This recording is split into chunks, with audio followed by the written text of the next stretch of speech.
Hello, my fellow seekers. Welcome to Into the Work, therapy for empaths, seekers, and the intuitively driven, where you have front row seats to therapy sessions and expert interviews that will help you define the important work that you're here to do.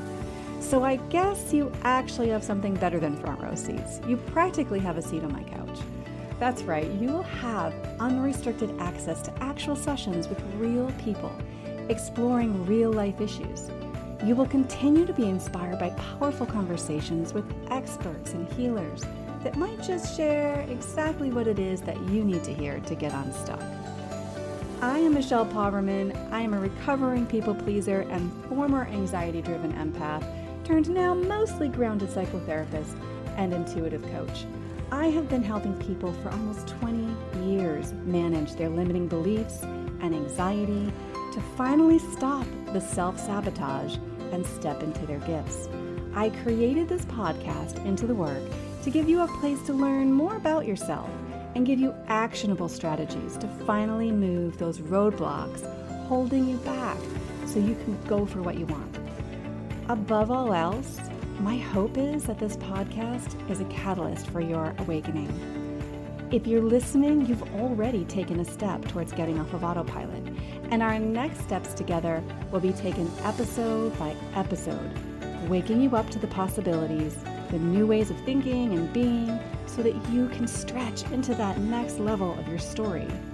The spark has already been lit, and my friend, this is a journey from spark to brilliance. So together, let's light a fire.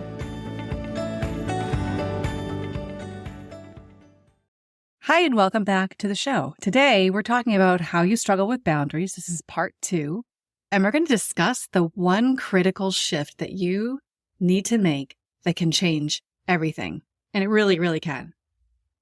Most people are so unaware of how foundational boundaries are to all the things that you want in your life.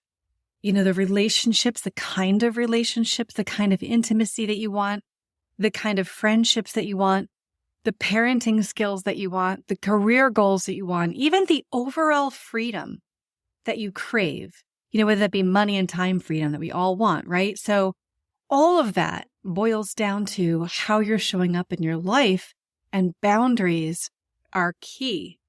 But before we jump in, as I'm going to dive right into that in just a sec, if you love this episode or if you get a lot from the podcast, take the next step with me. I'm offering a free masterclass called the Self-Sabotage Trap, 4 secrets to accomplishing more with soul-loving boundaries.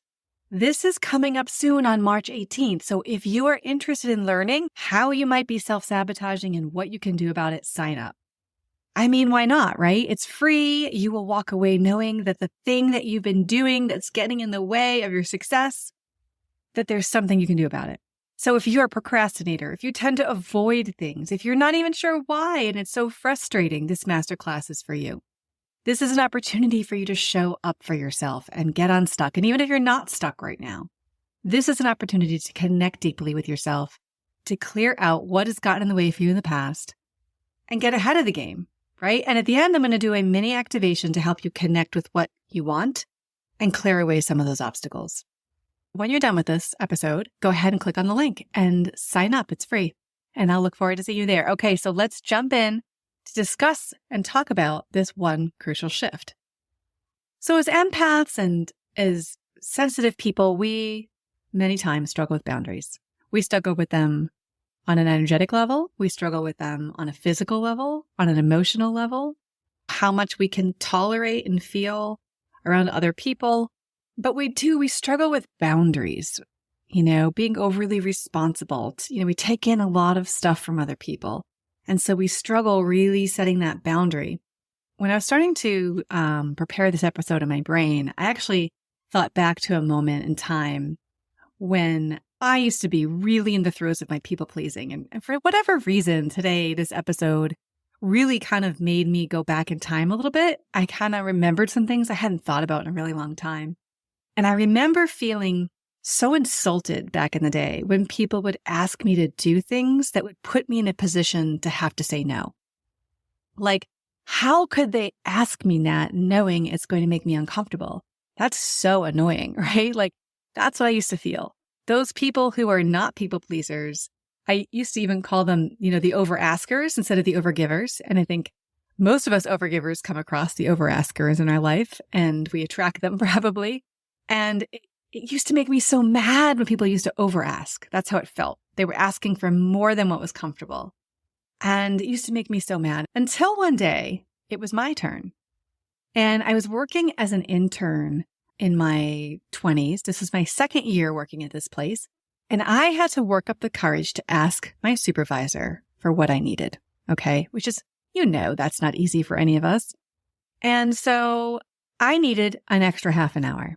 I was scheduled to be there at 9 a.m., but I had recently moved for a temporary move that put me farther out, and I was going to I did ask for the extra half an hour. Now, when I walked in trying my best not to sound nervous, like you people pleasers know, we do not like to ask for special treatment at work. That is something that is hard for us, and we have to get over because it's many times not even special treatment. It's just asking for what we need, but it feels like I'm asking for special treatment. And so it becomes very difficult to put ourselves in that situation.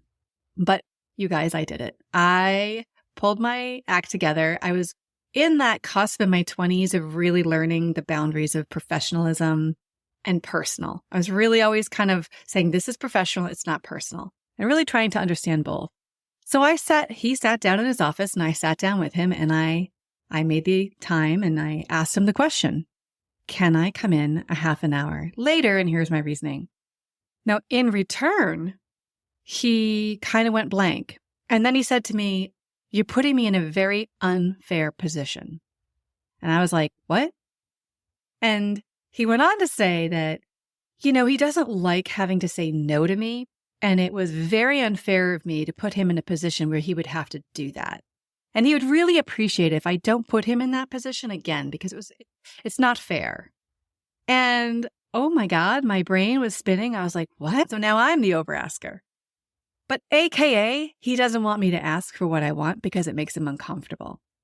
And in that moment, I was at first so humiliated that I was the over-asker, right?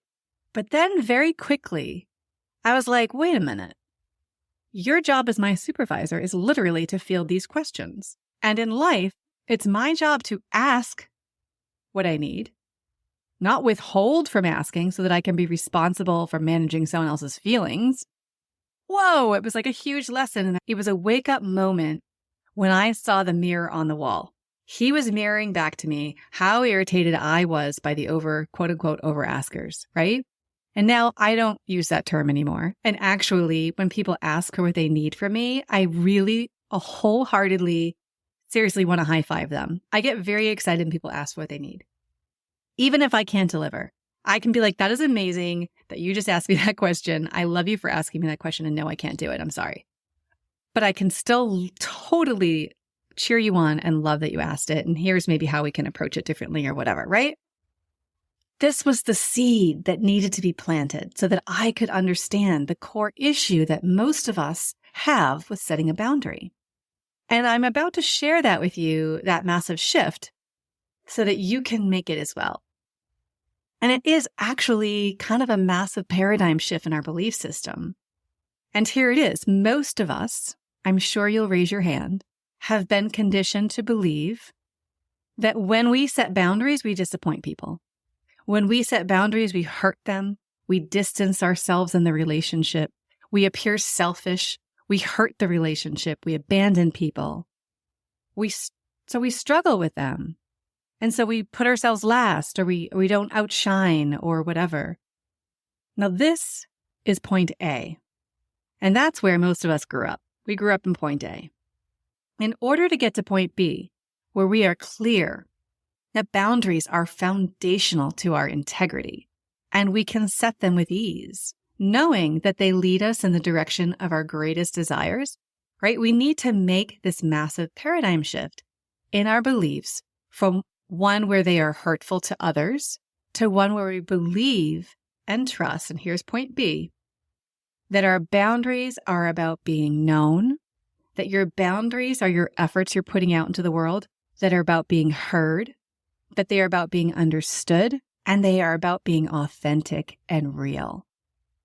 Alleluia. Tell me you do not want to be known as authentic and real. Because if you don't, then just stop now. Just get off the podcast. Because that is, at the end of the day, what this is all about, right? Is expanding our soulful selves and becoming authentic and real expressions of our soul selves. And so we can't do that if we don't know how to set a boundary. Now let's talk about the problem, why we have such a hard time. So we know that we fear disappointing others. We know many people avoid boundaries because the fear of being seen selfish and uncaring.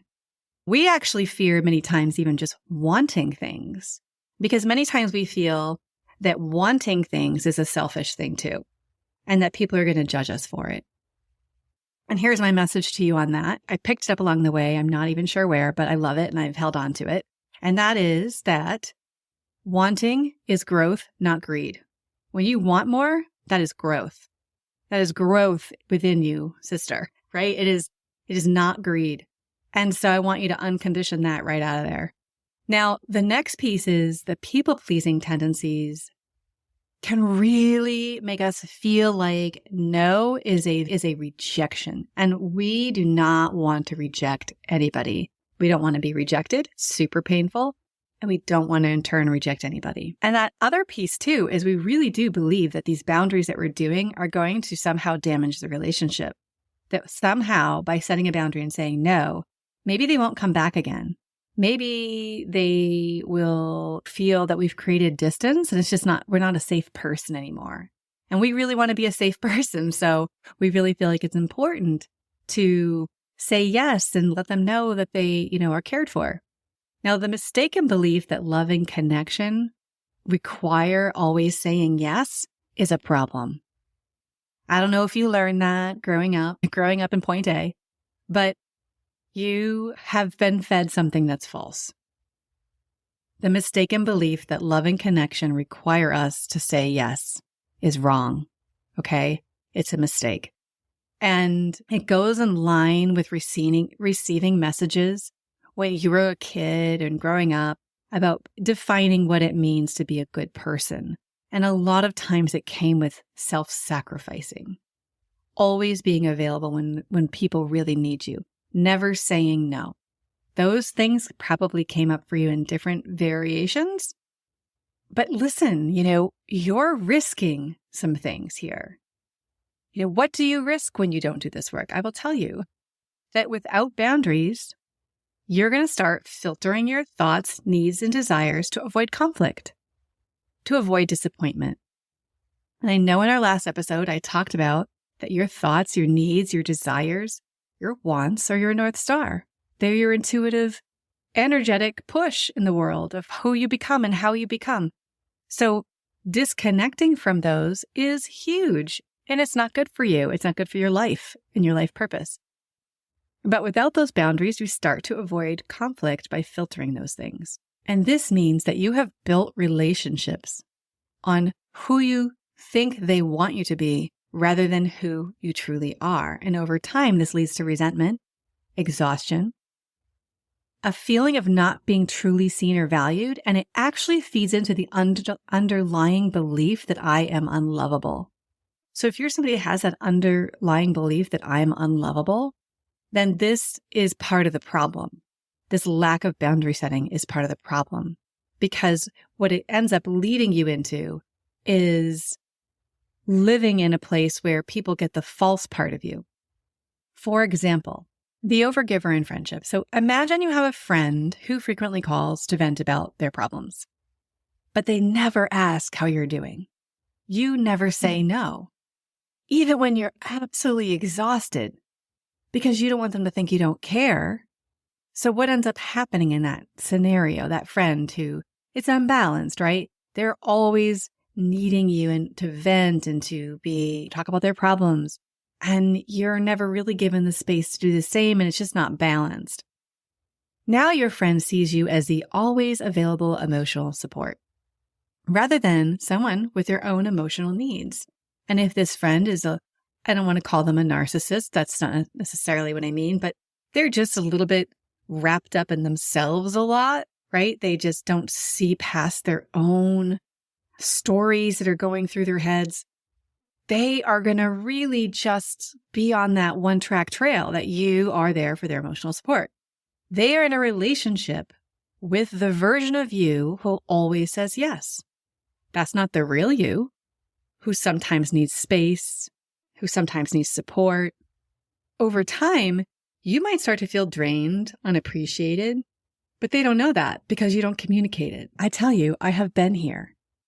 So don't feel bad about yourself because I have been there. Any of us who are helpers by nature, which is most of you, have probably been there. In fact, I think we make a habit of it, unfortunately, because this ends up becoming a reality for a lot of us. And so what we end up doing is being kind of the wise one who everybody comes to. And in reality, what ends up happening is it becomes a bit of a comfort zone because we're not having to be vulnerable. We're always the one in the know. We're always the helper versus the helpee. And so that's something for you to watch out with as well, because that also doesn't lead to these beautiful, valuable, intimate relationships that require your vulnerability. They are authentic and real based on your vulnerability, right? So that's an important one to look at. And that hits our unlovable button because people don't really know the real us. So we don't know if they'd be accepting of that, right? So I don't even know if I'm lovable. And now another thing is just to look at it from a work perspective. So let's say you're the employee who can't say no, or you're an entrepreneur who can't say no. At work, your boss maybe constantly asks you to take on extra tasks. Or if you're an entrepreneur, it's your clients always asking you to do different things that stretch you beyond what you really offer. And you say yes every time, even when you're overwhelmed, because you fear being seen as difficult, not a team player, or not really a good helper, right? Not the expert you say you are, not good enough. And what happens? At work, your boss believes you're fine and believes you're good with handling more work, so they keep piling it on, right? As an entrepreneur, you keep overextending yourself. You're getting burnt out. Your clients are raving about you and it's wonderful, but you're like, I don't know if I can keep doing this. And you're starting to not love them anymore because you're getting resentful. Now at work, there are the people who don't like our boundaries are the people who benefited from our boundaries, right? So at work, you might find that, you're the reliable one who never complains, not as someone who has limits and needs balance. So you start having to live that, right? You have to uphold that facade that you are the reliable one who never complains and has no needs and has no limits. If you suddenly burn out and try to set a boundary later, you're going to recognize you shock them because they've never seen that side of you and they don't like it. Instead, what you get are accolades. Oh my gosh, you're so great. Oh my gosh, I appreciate, when they see that you stay till late or you overgive or whatever, they send you all this beautiful love and accolades and maybe they give you reviews or they do all these different things for you and then you owe them more, right? Because they're recognizing you. And now you have to keep it up even harder. You have to work even harder at it. There is a shift to make. And I'm telling you, this shift can make a huge difference in your life. And the shift I'm asking you to consider is that your boundaries are actually the path to authentic connection. So that when you're valued at work, you're like, yeah, I'm actually really valued at work, not because of the facade of being somebody who can overgive, but because I'm actually bringing a lot of value based on just doing me. Or in relationships, I'm not just somebody who can be there and bend over backwards for you and give, meet all your needs and give you everything you need and be your dumping zone either. You are somebody who in relationships is seen and valued for also being human and being real and really connecting with each other in that. So boundaries are about being known. They are not about being selfish. And that is part of the massive shift that we're talking about here. When you set a boundary, you allow someone to see who you truly are and what you actually really need. And if you don't set boundaries, people are only in relationship with that version of you that has suppressed needs, right? As we say. So it's kind of an act of trust and intimacy, isn't it? Like healthy relationships thrive when both people feel safe to express their needs and their limits. And if you can't be honest in a relationship, I want you to ask yourself right now, if you're thinking about, oh geez, this is this relationship, this is this friendship, this is this work situation. If you can't be honest in a relationship, is it truly a deep and healthy connection? Right? Is it right for you? The link between boundaries and self-worth is also a big deal. And you have to believe, and that's part of the shift, that your needs and feelings and your energy really matter. They are so important to you, and they're not less important to you than somebody else's needs, feelings, and energy. And boundaries affirm that you are just worthy of care. You're worthy of respect. You're worthy of people's love. And that is where you get into the blissful stuff. That's where you get into the good stuff. And a lot of times with a boundary setting, we just get so caught up in like, I have to learn how to say no, and I have to really put my foot down. It's kind of like this pendulum swing that I've talked about quite a bit. But on one hand, as people pleasers, we're like overgiving over everything. We're just so malleable. And then we swing the pendulum to the other side of the deck and we're like so rigid and so shut down. And in order to buffer that, in order to help you kind of find your way to the middle, it really helps for you to make the shift that I want genuinely aligned, beautiful relationships. I want to be known. I want to be experienced as the real me. And that is what actually is, there's really beautiful stuff that you're protecting there. Are you willing to give all that up because you're afraid because of this old programming that's not even true? Are you really willing to give up having really deep, good relationships, being able to have more freedom, time, and money, and do things in your life that require the boundaries, right? Are you willing to forego your happiness in that way? You can't really even, you're not going to be a great manifester if you're not able to fully really hold boundaries and protect the thing that matters, right? We do need to protect the things that matter. So you have to be in touch with the things that you want, what it is that you want, what's important to you. We want less resentment, more freedom.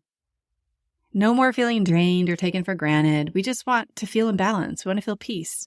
We want to create a greater sense of inner peace, and we want self-trust. You stop questioning yourself every time you need to say no. I want to trust myself, right? Don't you want to trust yourself? Trust that you can speak your truth and that you trust that's good enough. I'm going to be talking about this a lot in the masterclass, but I just want to put this out there too, that your boundaries that you have with yourself are the most important boundaries.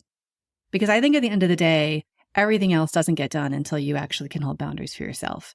I think if you can't tolerate staying in your body for yourself, if you can't tolerate saying no to yourself, like that's the most important no of the day. I think that if you can't follow through on your own goals, what you set for yourself, if you can't keep track of yourself and you can't show up and set a boundary and stick with it, then you're going to have a very hard time setting boundaries with other people in life. And so I have a program coming up where we start the foundation. And this is the Modern Empath's Boundary Mastery course. It's a course and group coaching program where we start at the foundation of your relationship to yourself and reconnecting and going deep and healing the things that are getting in the way of you having that deeper connection so that you can trust yourself when you make your boundaries with yourself. And we start with setting a soulful goal so that you can follow through with that the whole time that we're together. But that's what's really important. That's what matters. And so we have to really understand that even though boundaries are foundational, that our boundaries with ourself are the foundation. Your relationship with yourself is the foundation for everything that you want. So practical steps, just to give you a couple of takeaways, you can always start to look at, rewriting your narrative on boundaries, like what you're going to swap out. This can kind of be something that's helpful, is learning to swap out language. For instance, I'm being selfish. And if you catch that, I want you to say, I'm showing up as my authentic self. Reword it. Swapping these things out can actually be super helpful. It's a little bit hard to do on your own without anybody kind of like chiming in with you, because really what it does is require you to really show up and pay attention. And you aren't going to be able to do that 24/7, and that's okay. But I want you to just start noticing, start being curious. When you say to yourself, they will be mad at me, I want you to say to yourself, that's okay. They're going to see the real me, how I really feel. That's what matters most, right? And then also, when you think about boundaries, think about setting boundaries will make people like me less. If that feeling, if you sense that within you, I want you to create the mantra that setting boundaries helps people see and respect the real me. Because if someone only likes you because you never say no, then they truly don't know or value you. The right people will appreciate your honesty. And if you have people in your life who do not appreciate your honesty, then you need to question if they fit any longer in your life in the placement that they're in. So we'll add that in as a swap. If I set boundaries, I'll be abandoned or rejected. And we'll swap that out for if I set boundaries and someone leaves, they were only there for what I could give, not for who I am. That one's like a pop, right? They're only there for what you can give, not for who you are. Let that sink in. Boundaries reveal who is truly invested in you as a person versus who benefits from you having no limits. That's a hard one. I know that's a hard pill, but it's important for you to get honest about it. This another swap that you can do is setting boundaries will make people like me less. You can think about this at work. You might feel like clients won't like me as much anymore. People won't like me. And I want you to rephrase that, swap it out. Setting boundaries helps people see and respect the real me. So the takeaway is when you don't set boundaries, people can't truly know you because you're hiding your needs, your feelings, your limits. You're blocking your intuition, right? If you're over giving and you're always overdoing and you are not letting your wants, needs, and desires come to the forefront so that they can lead you into your purpose, then you are distracting yourself constantly for the sake of other people. The right people want to know the real you, not just the version of you who makes their life easier. And I want you to let that truly sink in. And boundaries invite deeper, more mutual relationships where both people get to feel valued. Now, as we wrap up here, I want you to ask yourself, if there's a relationship in your life where you feel unseen or unheard, how have you been showing up in a way that prioritizes their needs over your truth? Because we offer people a guidebook, right? You get a manual, and the manual sometimes says that I'm not going to need anything from you. I'm going to give you whatever you want, and I am not going to need anything in return. And we need to change the manuals, and that might be difficult to do in our relationships. But we need to know which relationships those are. So I just want you to think about that. And these can be work relationships. They can be intimate relationships. They can be, any type of relationship in your life that sounds important for you to acknowledge that this is an area that I can practice this on. And I want you to watch how when you start doing this, that when you stop overcommitting, that things that drain you, you actually start making space for projects that kind of get you excited. So if you're like, I don't know, I can't get anything started, I can't do anything, is there a boundary somewhere that you need to set that starts allowing for more of that magical space? Watch how you maybe attract better clients or opportunities in work environments because you set clear expectations. We want you to see how it feels. I want you to see how it feels to no longer be burned out in certain areas of your life so that your energy feels replenished. So once again, I want to just remind you, if you listen to this and you think, this is valuable information for me, this is like me, this is Michelle gets me. I want you to go ahead, click the link to the masterclass and sign up, because it is an opportunity for you to get more of this, right? To get some more. And we're going to really talk about our relationships with ourselves because it is about self-sabotage. And I am at the very end going to just go on for a few minutes and just tell you about the program that I have. I will be doing that. You can decide to stay for it. You can leave. It doesn't matter. I am, though, for those people that stay to the end and are live, I'm going to go ahead and give a free bonus gift to, and that is the Manifest It Like You Mean It. And it's a guide and really impactful audio activation that you can listen to help you connect with what you want and overcome the obstacles. And don't forget, there is actually a little activation, a small one, at the very end of us talking about self-sabotage so that I can actually just start to begin to stir a bit of the soup up inside you so that you can start to feel like the energy is moving when it comes to shifting this stuff. It really excites me when people even have small changes, because honestly, it is like the snowball effect when you start this stuff. It's the tiny stuff. It's that moment when I had with that supervisor when he mirrored to me what I had been doing and I didn't even realize it. And I was like, oh my God, that's terrible. And I realized something, and that was small, but then it snowballed into massive growth over the years. It's just massive growth that keeps coming. It really brings such beautiful gifts for you to keep doing this work. So thank you so much for listening. As always, the link is down below. I appreciate you so much, and I will talk to you next week. Bye for now.